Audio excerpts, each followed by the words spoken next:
The 5-second exposure of NGC2300-2499, otherwise known as Thor's helmet, as our kickoff view for the evening.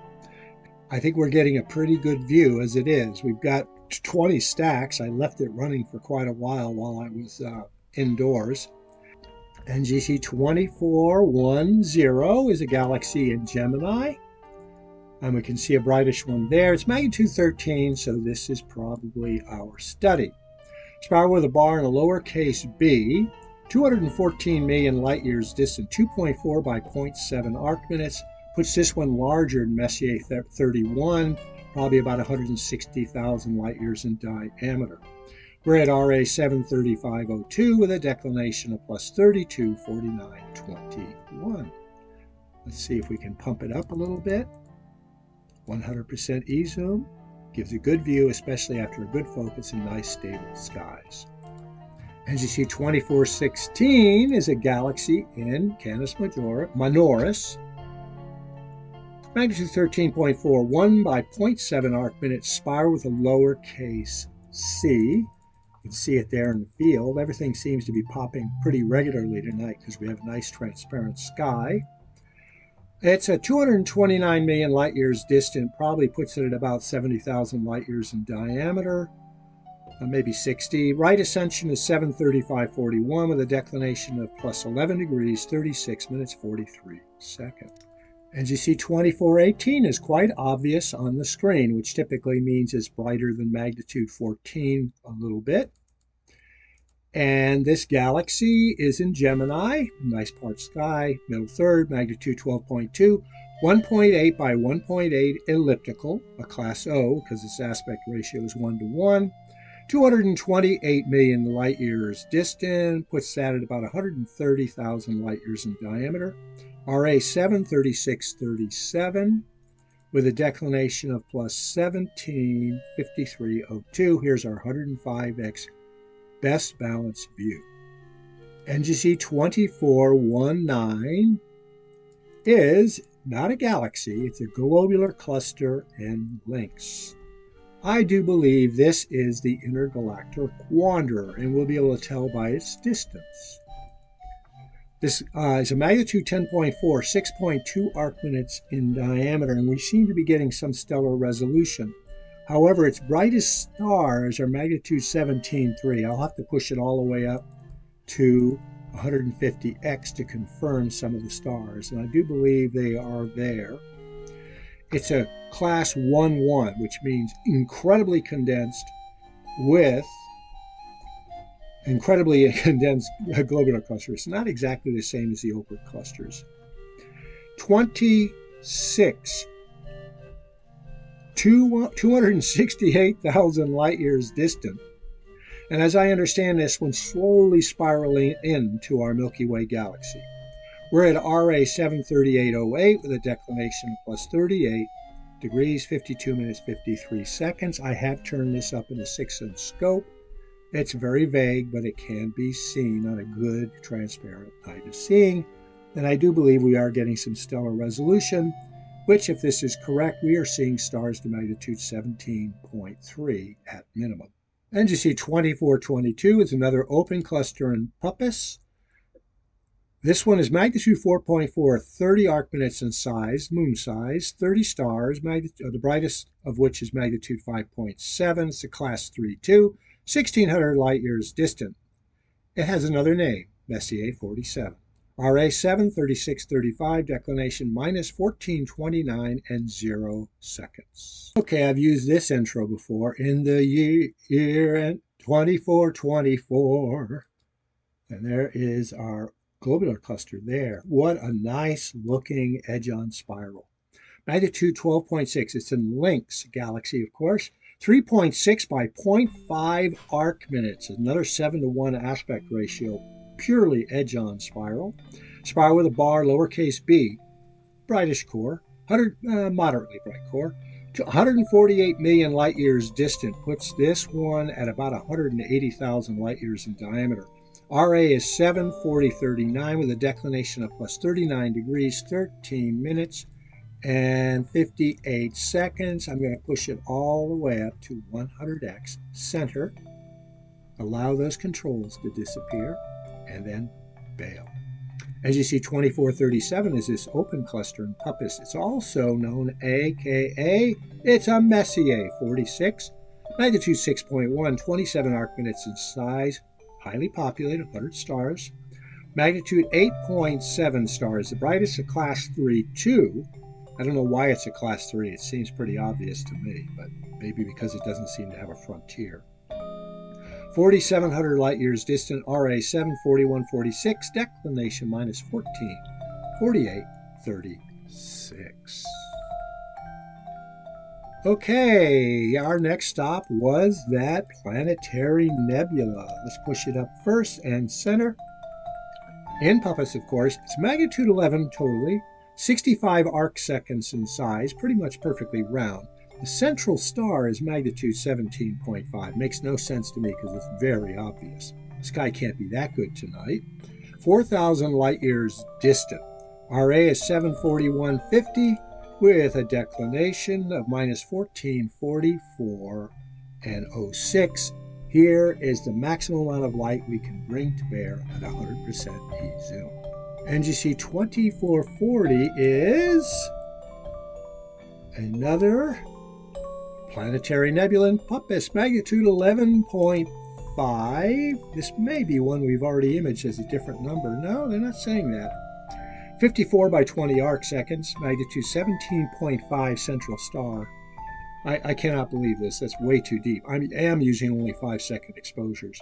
4,400 light years distant, RA 74155 with a declination of minus 18 degrees, 12 and 31. We're looking for NGC2450, a galaxy in Gemini. It's a neighbor of 2449. This one's fainter, however, magnitude 15.5, but 0.9 by 0.2 arc minutes. It's a spiral with a lowercase bc, 217 million light years distant, maybe 70,000 light years in diameter or less. RA is 74732 with a declination of plus 27 degrees, 1 minute and 9 seconds.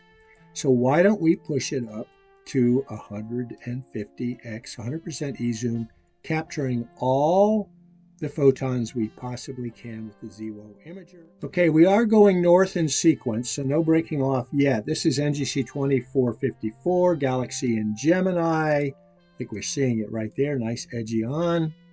Magnitude 14.5, 0.8 by 0.3 arc minutes, described as simply as a spiral, 222 million light years distant, maybe 60,000 light years diameter.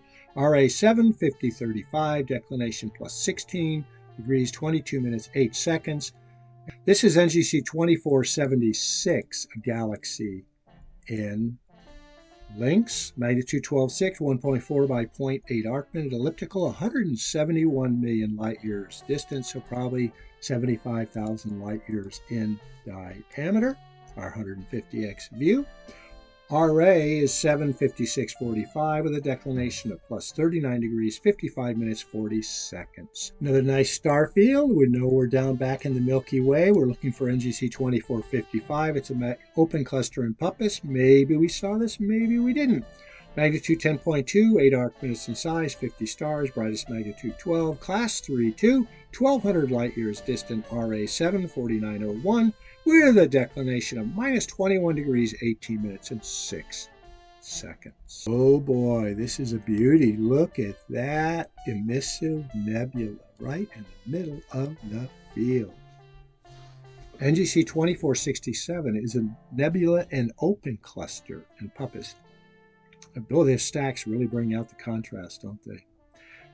Collectively, the magnitude is 7.1, 15 arc minutes in size, 50 stars in the cluster, which probably includes these up here.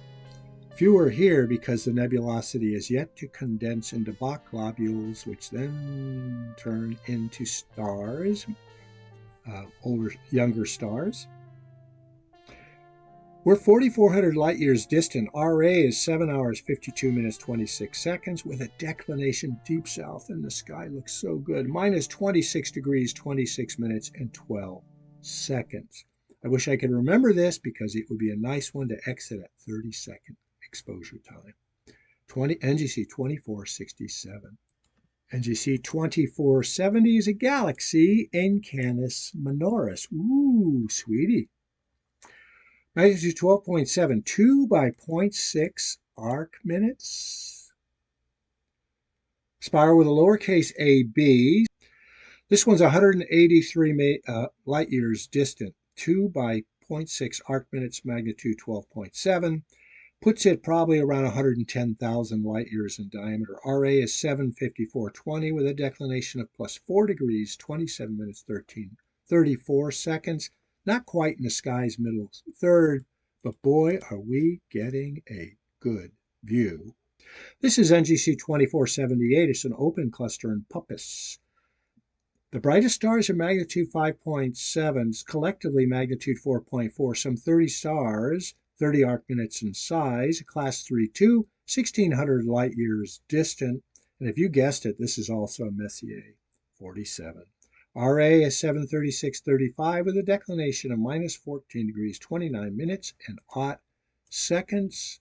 Let's push it up a little bit, glimmering in the golden light of a power line diffraction. NGC 2485 in Canis Minoris. 12.2 magnitude, 1.6 by 1.6 arc minute, spiral with a lowercase a, brightest core, fairly mature, 207 million light years distant. Puts it at about 100,000 light years in diameter, maybe 90. RA is 756.48, declination of plus 7 degrees, 28 minutes and 38 seconds, taking it up to that 100% E-zoom view, 150x, and looking for any texture. And there certainly appears to be something right there, a neighboring galaxy perhaps. Aha! This galaxy here is NGC 2487, galaxy in Gemini, magnitude 12.5. Makes sense. Larger, 2.7 by 2.1 arc minute, spiral with a bar and a lowercase b. 222 million light years distant puts this one at about 170,000 light years in diameter. This one's bigger, Messier 31, which, by the way, I learned today has a trillion stars, 5 times as many as our Milky Way. We know who the capital galaxy is based on that, don't we?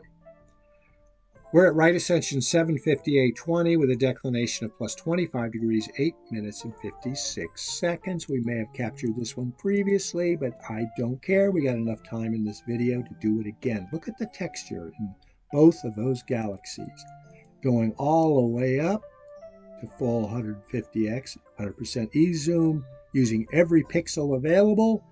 That's NGC 2486 and 2487. NGC 2496 is a galaxy in Canis Minoris, magnitude 12.9. Okay, that kind of qualifies. Let's push it up to 105x. 1.4 by 1.2 arc minutes, a bit small, but it's an elliptical. 430 million light years distant means it's probably larger than Messier 31, maybe 170,000 light years. RA is 758.37 with a declination of plus 8 degrees, 1 minute and 42 seconds. There's our view of NGC 2496. We have less than 5 seconds now to our next stack, and there it is. We are getting nice round stars, 60-second stack. I'm going to back out slowly.